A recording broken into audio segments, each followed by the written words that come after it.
Tetapi sampai hari ini, sampai detik ini, saya belum melihat negara ini menuju the right direction terhadap proses penegakan hukum, terutama pemberantasan korupsi. Nah, kasus Joko Chandra sekali lagi membuktikan betapa lemahnya pertahanan kita dalam penegakan hukum.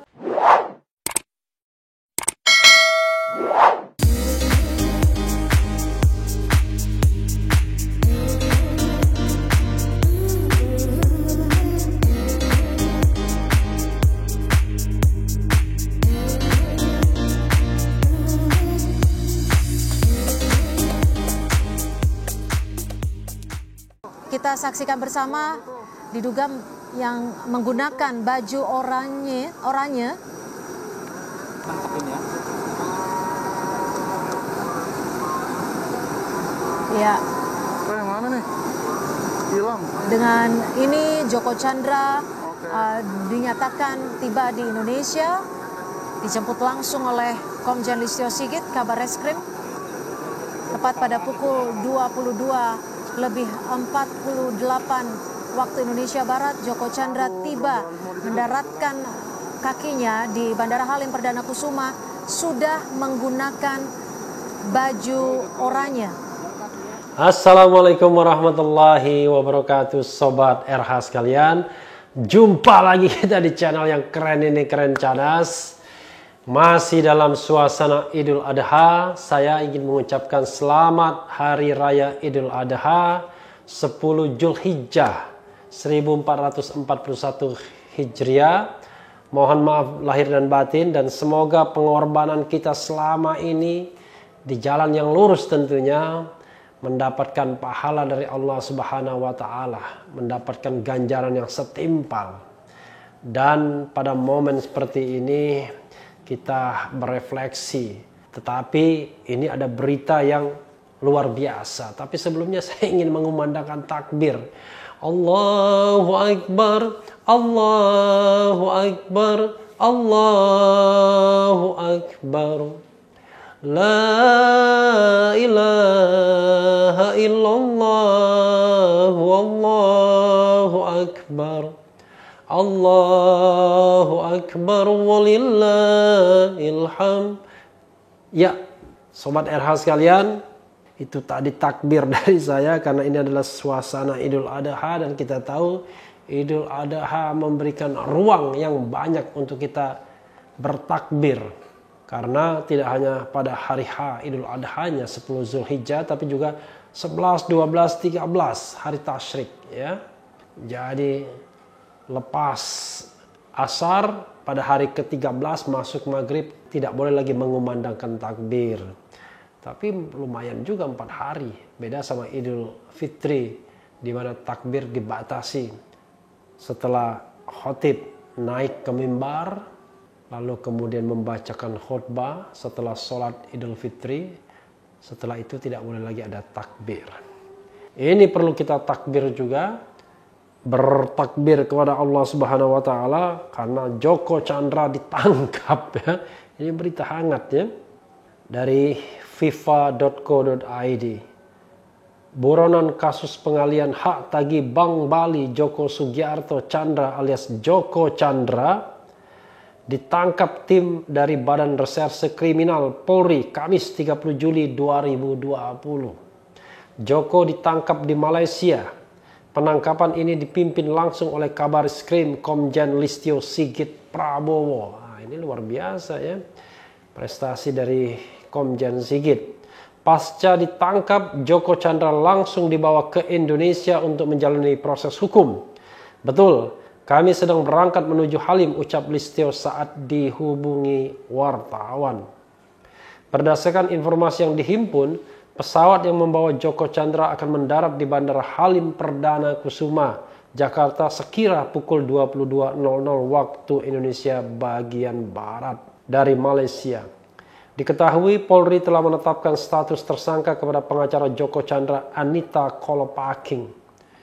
Anita menjadi tersangka kasus pemalsuan surat yang dikeluarkan mantan Karo Korwas PPNS Bareskrim Polri Brigjen Prasetyo Utomo. Prasetyo sudah ditetapkan tersangka lebih dulu dalam kasus pemalsuan surat jalan ini.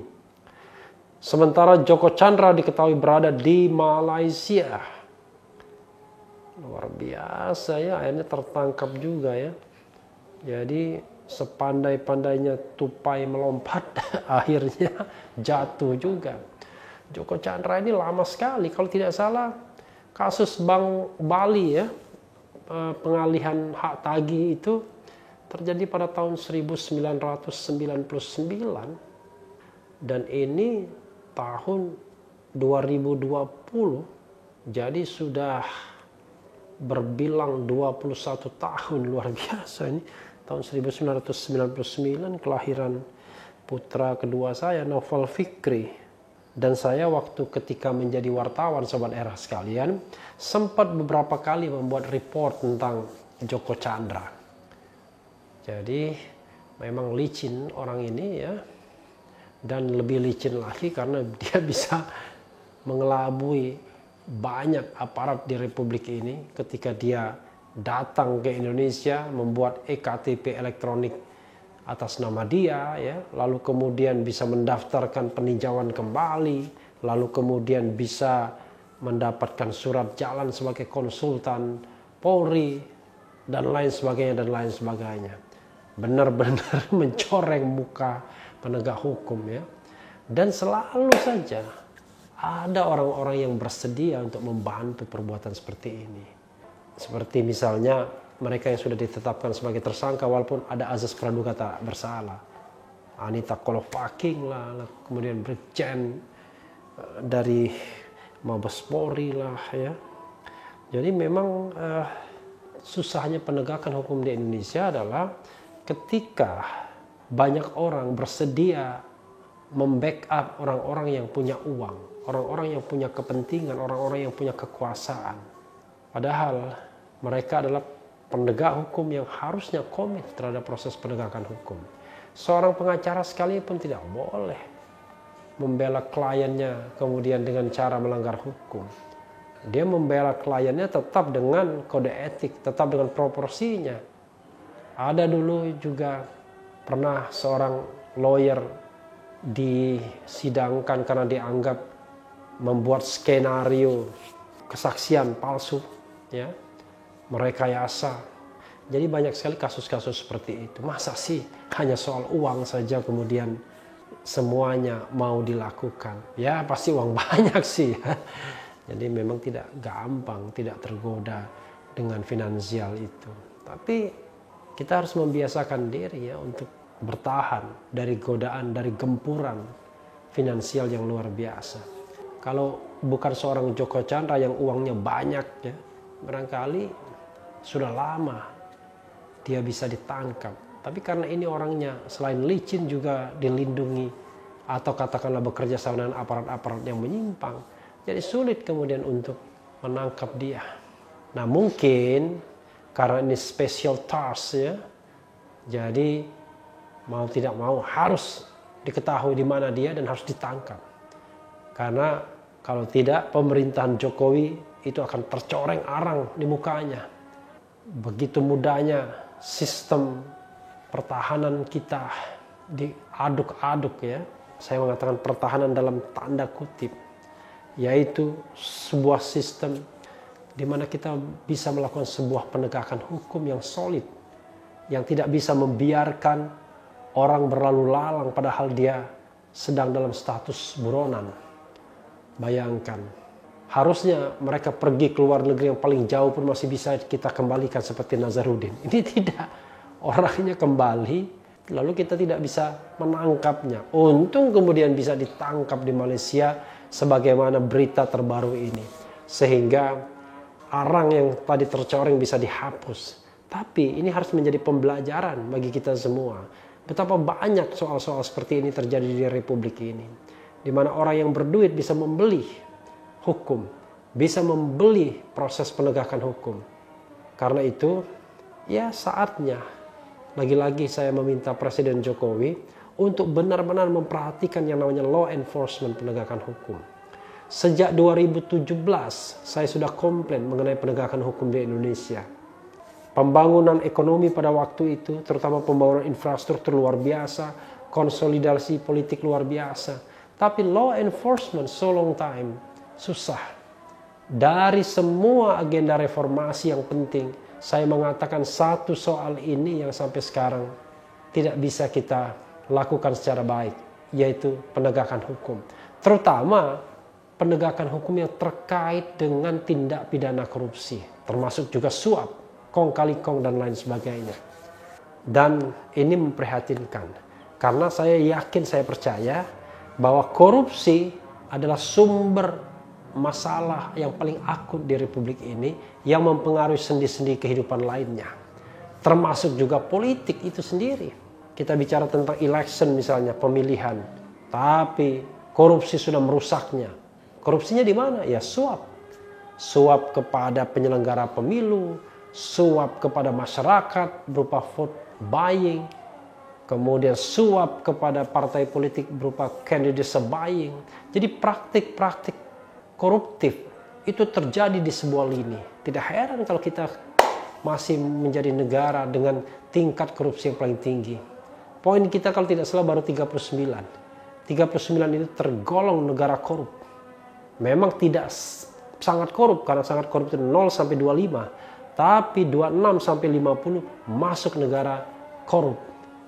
Nah, harusnya pemerintahan Jokowi punya komitmen untuk menegakkan hukum. Jadi punya komitmen untuk menyelamatkan Republik ini. Saya mengatakan tidak ada presiden di Republik ini yang berhasil memberantas korupsi, melakukan penegakan hukum yang baik, yang menjamin bahwa negara ini menjadi negara yang good governance dan clean government. Negara yang taat pada azas-azas umum pemerintahan yang baik. Masih jauh Republik ini. Dan saya tidak tahu apakah kemudian ini akan menjadi prioritas pada sisa 4 tahun pemerintahan Jokowi. Saya terus terang pesimistis kalau bicara tentang law enforcement. Terlalu banyak free ridersnya, terlalu banyak penunggang gelapnya, terlalu banyak lipatan-lipatannya. Dan barangkali juga hampir semua penguasa atau pejabat yang saat ini menjabat sudah terlibat dalam memperdagangkan hukum, dalam menjual belikan hukum, dalam memperdagangkan pengaruh. Alasan kita bereformasi adalah untuk memberantas KKN, kolusi, korupsi, dan nepotisme. Maka kemudian ada gelombang reformasi tahun 98 yang sebelumnya menelan korban para mahasiswa. Tetapi sampai hari ini, sampai detik ini, saya belum melihat negara ini menuju the right direction. The right direction terhadap proses penegakan hukum, terutama pemberantasan korupsi. Nah, kasus Joko Chandra sekali lagi membuktikan betapa lemahnya pertahanan kita dalam penegakan hukum.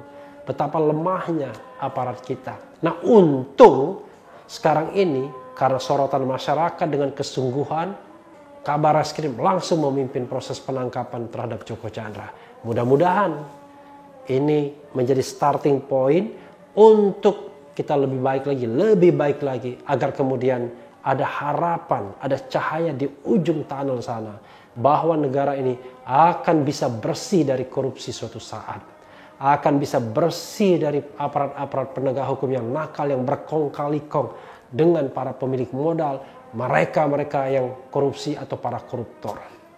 Sobat Era sekalian, sekali lagi saya mengucapkan selamat Hari Raya Idul Adha, dan semoga pengorbanan siapa saja yang ingin menegakkan kebaikan di Republik ini diganjar dengan pahala yang sebesar-besarnya. Lamat-lamat masih terdengar suara takbir, karena memang sepanjang malam Idul Adha ini, sepanjang siang takbir akan berkumandang. Sekali lagi, mudah-mudahan semua akan jauh lebih baik. Dan yang paling penting adalah tetap di channel ini, karena di channel ini Anda akan dirayu, ditipu, dibaperin, dicecar, diuber pula di jalur khusus. Karena channel ini adalah channel yang mengancam, memeras, dan membenci. Jangan lupa subscribe, like, comment, and share. Ciao.